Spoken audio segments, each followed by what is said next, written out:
오늘은 용서받았습니까? 라는 제목으로 함께 말씀을 나누겠습니다. 오늘은 종려주일이라고 합니다. 종려주일은 예수님께서 십자가형을 앞두고 예루살렘 성에 입성하신 날을 기념하는 주일이죠. 또 고난 주간이 시작되는 첫날이기도 합니다. 오늘 우리는 성찬식을 통해 예수님의 피와 살을 믿음으로 먹고 마시는 예식을 가졌습니다. 내일부터는 고난주간 특별 방기도회를 통해서 예수님의 가상칠언을 살펴보면서 기도하고자 합니다. 무엇보다 돌아오는 20일은 사망 권세를 이기신 부활하신 예수님을 경배하는 그런 부활절입니다. 기독교 절기 중 중요한 절기가 다 모여 있는 시기가 이 시기가 아닐까 싶습니다. 사순절서부터 종려주일서부터 쭉 있지요. 그런 점에서 오늘은 복음 중에 복음인 예수님의 순환에 대해서 다루려 합니다. 오늘 말씀을 통해 예수님께서 저주스러운 십자가를 지신 이유가 무엇인지 가슴 깊이 깨닫고 또 이 놀라운 복음을 누릴 뿐 아니라 만방에 전파하는 전도자들이 되시기를 주님의 이름으로 축원합니다. 먼저 여러분 33절을 보십시오. 해골이라는 곳에 이르러 거기서 예수를 십자가에 못 박고 두 행악자도 그렇게 하니 하나는 우편에 하나는 좌편에 있더라. 재판정에서 사형 선고를 받은 예수님은 당시 해골이라 불리던, 우리에게는 갈보리 혹은 골고다라고 잘 알려진 그 언덕으로 끌려가셨습니다. 예수님의 사형은 생각보다 빠르게 진행되었습니다.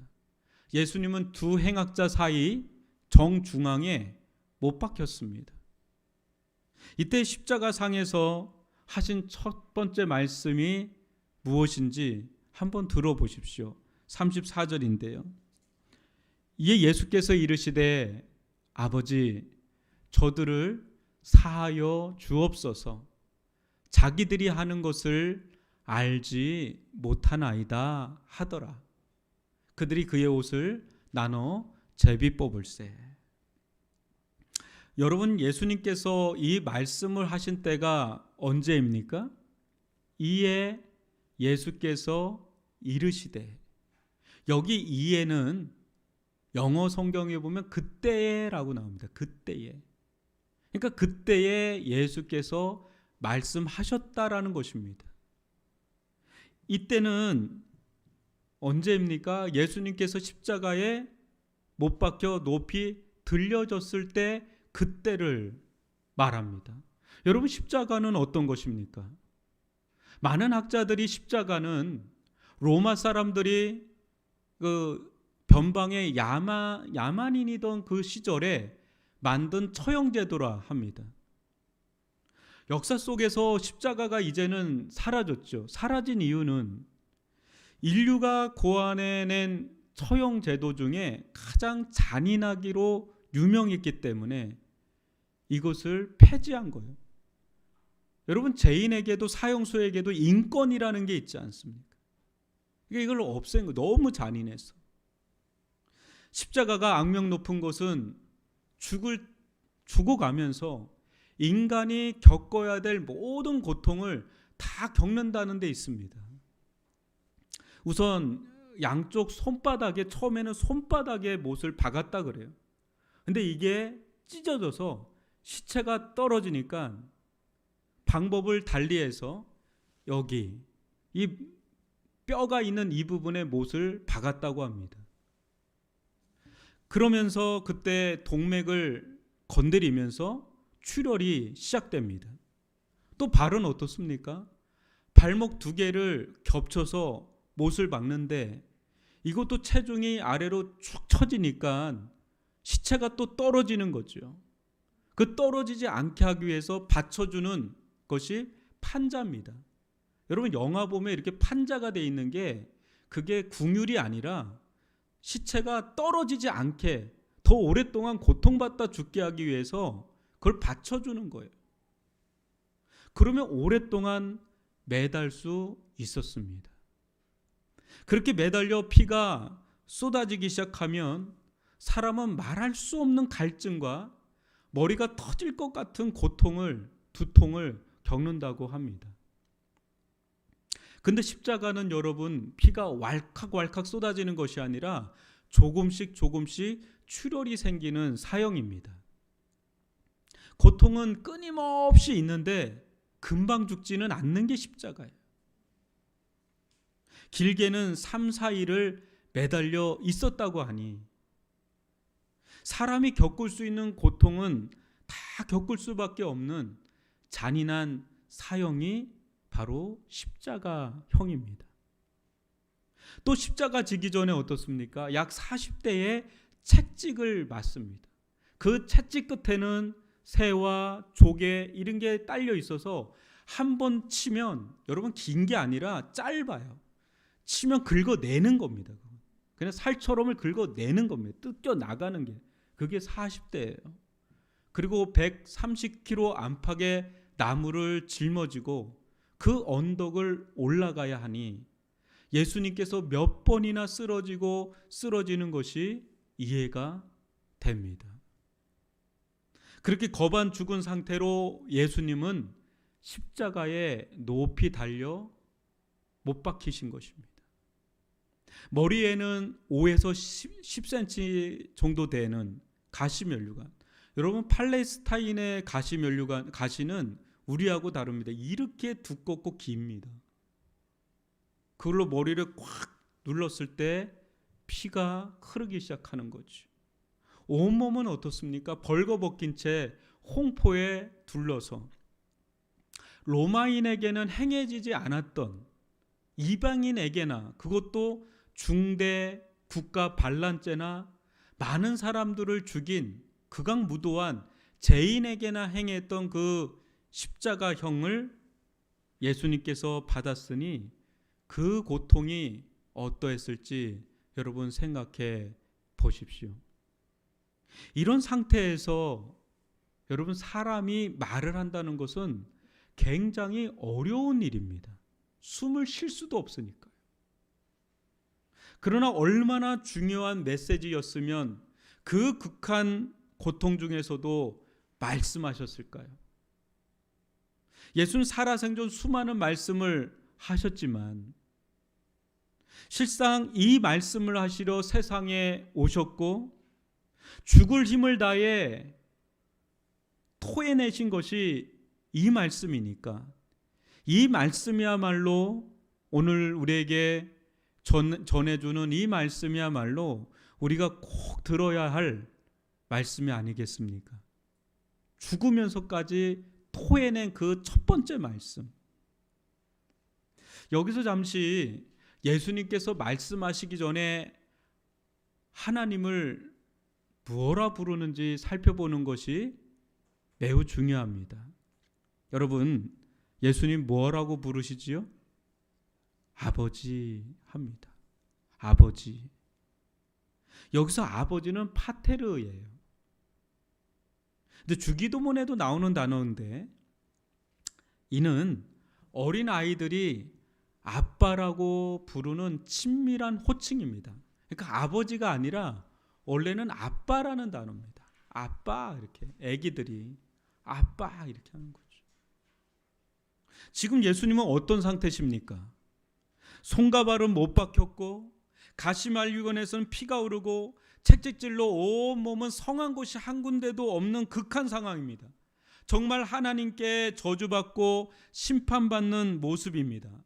그러나 이렇게 힘든 상황에서도 예수님은 하나님을 아버지라 부릅니다.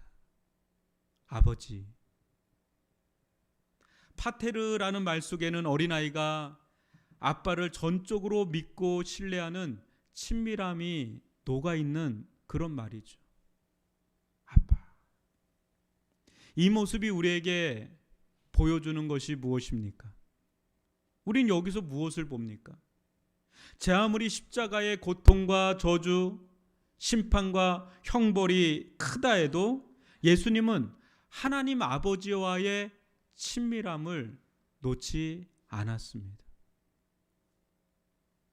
그만큼 예수님은 하나님과 말할 수 없는 사랑의 교제를 나누었던 것이지요. 하나님의 사랑을 조금도 의심하지 않는 은혜, 이 힘이 있었기에 예수님은 십자가를 지실 수 있었던 것입니다. 히브리서 12장 2절을 보십시오.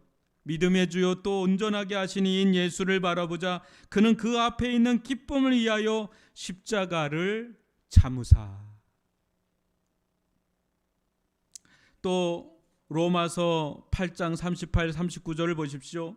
내가 확신하노니 사망이나 생명이나 천사들이나 권세자들이나 현재일이나 장래일이나 능력이나 높음이나 기쁨이나 다른 어떤 피조물이라도 우리를 우리 주 그리스도 예수 안에 있는 하나님의 사랑에서 끊을 수 없으리라. 그렇습니다. 어떤 상황 속에서도 하나님의 사랑을 의심하지 않는 것, 이것이 바로 믿음이고 이것이 신앙입니다. 우리를 돌아봅시다. 우리는 조금만 어려워도 어떻습니까? 금방 걱정과 근심에 압도돼서 하나님과의 친밀함을 잃어버리지 않습니까? 조금만 좋지 않은 일이 일어나면 하나님과의 친밀함은커녕 죄책감과 정죄감, 어떤 불안과 두려움에 휩싸입니다. 원망과 불평이 터지고 납니다. 왜 하나님 이런 일을 행하시는 거죠? 영혼의 안식과 평화를 누리지 못한 채 하나님께서 나를 싫어하시나 봐. 하나님께서 나를 버리셨나 봐. 하나님께서 나를 미워하시나 봐. 하나님은 나를 떠나셨어. 더 이상 나를 사랑하지 않으셔서 이러시는 거야 하며 자책하며 절망합니다. 혹은 내가 이전에 지은 죄 때문에 내가 이렇게 벌을 받는 거야 라고 하는 자책과 함께 정죄감에 빠지기 일쑤입니다. 예수 그리스도께서는 머리에는 가시면류관을 쓰시고 얼굴에 피가 흘러내리고 온 몸에는 수많은 채찍 자국으로 가득했습니다. 그렇게 십자가에 못 박혀 극심한 출혈과 혼절할 것 같은 이 고통 속에 삶과 죽음 사이에서 오고 가고 있었습니다. 그러나 그분의 마음은 변함이 없었습니다. 하늘에 계신 하나님 아버지의 사랑을 시련과 고통 때문에 의심하거나 불평하지 않았습니다. 예수 그리스도께서는 십자가에서 비참하게 죽어가면서도 하나님을 아빠라 부르셨습니다. 극심한 죽음의 이업 속에서도 예수님은 혼자가 아님을 아셨습니다. 이런 친밀함은 신앙을 통해 주어지는 것입니다. 신앙이 아니고서는 이런 친밀함을 어디에서 누릴 수 있겠습니까? 우리는 어떻습니까? 작은 염려와 근심에도 마음은 평정을 잃고 하나님과 친밀함은 순식간에 잃어버리지는 않습니까? 믿음의 깊이는 하나님과의 친밀함의 깊이로 나타납니다. 친밀한 교제 없는 믿음 생활은 영혼 없는 죽은 몸과 같은 것입니다. 사랑하는 성도 여러분, 하나님은 정말 여러분의 아빠가 되십니까? 여러분은 어떤 순간에도 하나님을 아버지라고 부르실 수 있습니까? 어떤 어려운 일이 닥치더라도 그렇기 때문에 아버지의 이름을 더 친밀하게 부를 수 있느냐 말입니다. 이것이 신앙입니다. 이런 강인한 믿음이 우리 모두에게 주어지기를 주님의 이름으로 축복합니다. 하나님은 그 친밀함을 경외하는 자들에게 주십니다. 하나님은 그 친밀함을 자신을 전적으로 순종하는 자들에게 주십니다. 하나님은 그 친밀함을 자신을 전적으로 찾는 자들에게 주십니다. 이런 친밀함이 여러분들 가운데, 우리들 가운데 있어서 어떤 어려움이 닥치더라도, 해골골짜기를 다닐지라도 이 친밀함 가운데 하나님과 동행하는 은혜를 누릴 수 있기를 주님의 이름으로 축원합니다. 여러분, 이 고난주간 하나님과의 이 친밀함을 되찾을 때가 아니겠습니까? 하나님과의 이 친밀함을 회복해야 될 때가 아니겠습니까? 여러분, 하나님과 친밀함을 가지기 시작할 때 우리는 예수님과 같이 극심한 고난 가운데서도 하나님을 의심하거나 하나님을 원망하지 않고 그 가운데서도 하나님만을 바라보며 그 어려운 시기를 넉넉히 이겨낼 수 있을 줄 믿습니다. 이런 은혜가 다시 한번 여러분들 가운데, 우리들 가운데 있기를 주님의 이름으로 축원합니다. 이런 친밀함 속에서 예수 그리스도께서는 하나님께 간구하셨습니다. 무엇을 위해 간구하셨을까요? 십자가의 고통을 덜어주십시오라고 간구하셨을까요? 아니면 자신을 십자가에 못 박아 죽이려고 하는 저 잔악무도한 무리들을 지금 싹 다 그냥 죽여주십시오, 이렇게 기도하셨을까요? 여러분, 예수님의 기도는 단 하나였다는 것 아시지요? 뭡니까?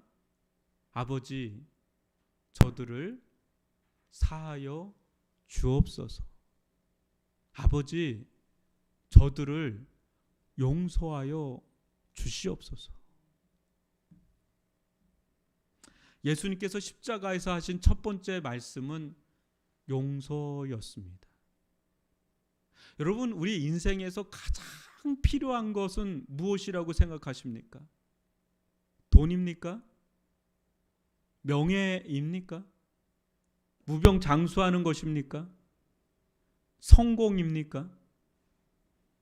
여러분, 다 필요한 것들이지만 정답은 아니죠.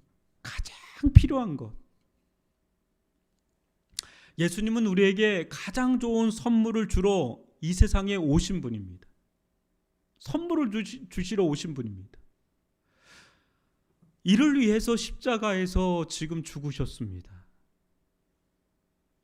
예수님은 말씀 한마디로도 온 세상을 창조하신 창조주이지만 이것을 위해서는 죽음으로 준비하셨습니다. 여러분, 이것이 무엇일까요? 예수님이 죽음으로써 준비하신 선물이 하나가 있는데 그것이 무엇일까요? 그것은 하나님으로부터, 영원하신 하나님으로부터 제사함, 제용서 받는 것인 줄 믿습니다. 여러분, 성경은 여러분에게 한 가지 질문을 합니다. 당신은 정말 용서 받았습니까? 라는 질문이에요.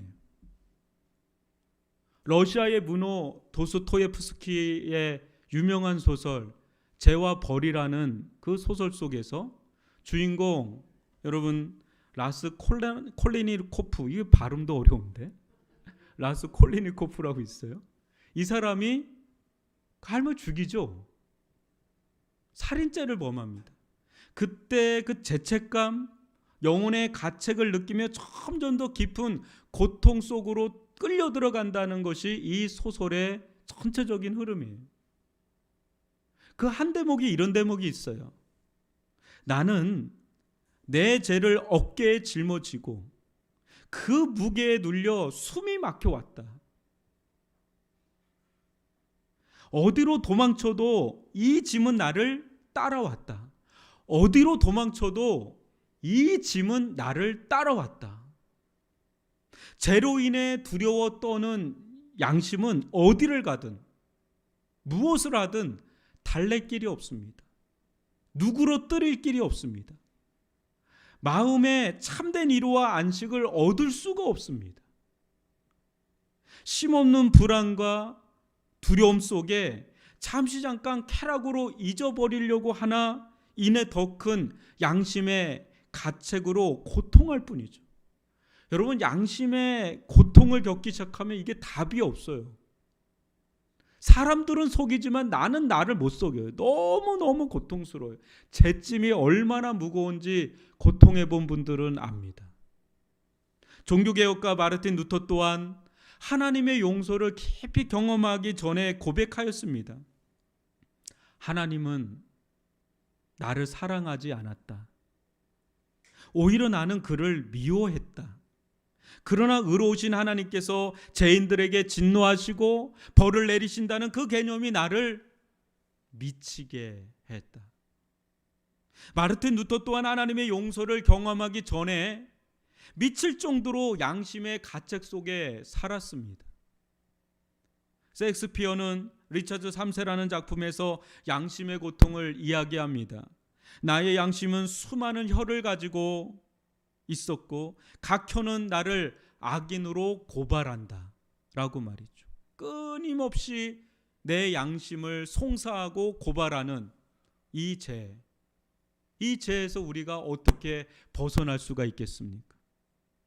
앤드류 머레이는 말했습니다. 이 세상 모든 사람은 죄인입니다. 죄인은 두 부류로 나뉘어집니다. 첫 번째 부류는 용서받는 죄인입니다. 다른 한 부류는 용서받지 못한 죄인입니다. 오늘 주님의 기도야말로 우리 가슴을 울리지 않습니까? 아버지, 저들을 사하여 주옵소서. 자기 하는 것을 알지 못함이니이다.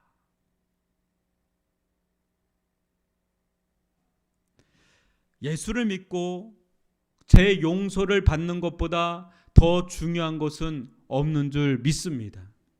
만약에 제 용서를 받지 못했다면 우리에게 어떤 운명이 기다리고 있을까요?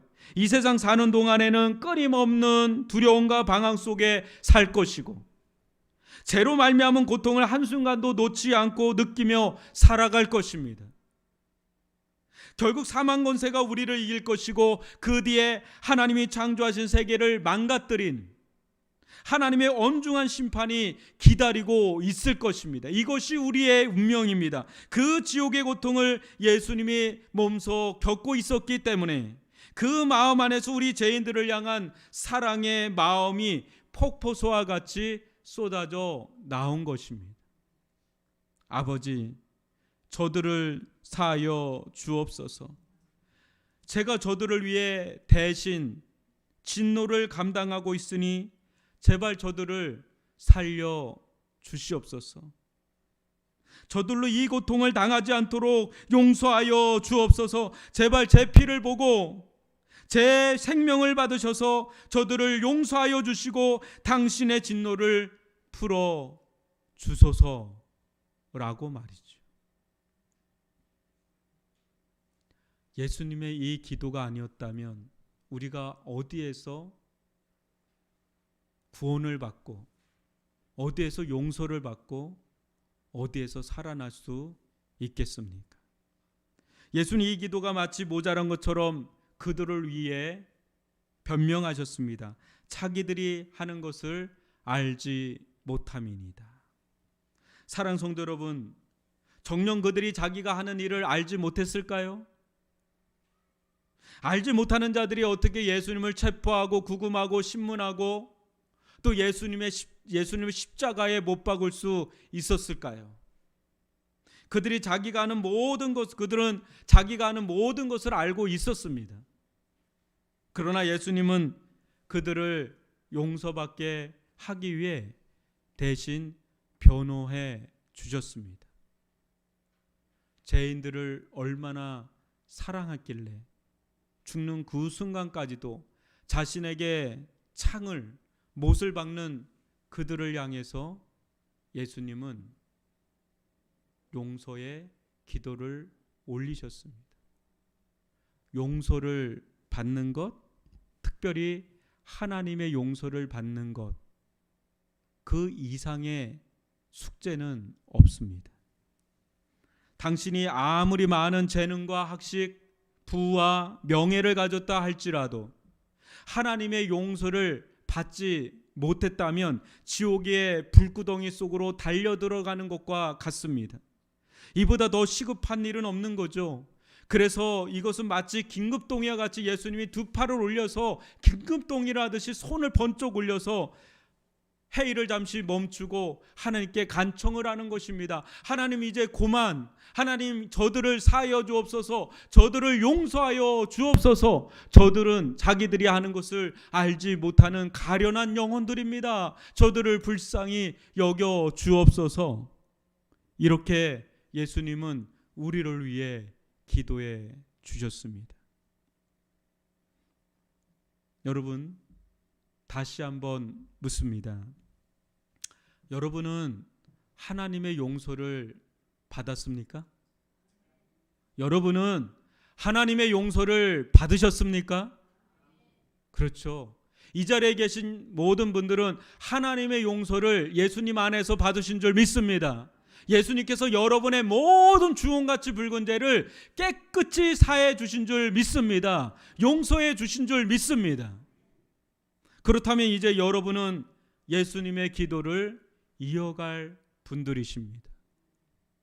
여러분의 남편은, 여러분의 아내는, 여러분의 아버지와 여러분의 어머니는, 여러분의 친구와 여러분의 이웃은 그리스도로 말미암아 제사함을 얻었습니까? 여러분의 아들과 딸들은 용서받은 천국 백성입니까? 예수님께서 기도하셨으나 아직 이루지 못한 것이 있으니 그것은 예정된 모든 사람이 구원받은 것입니다.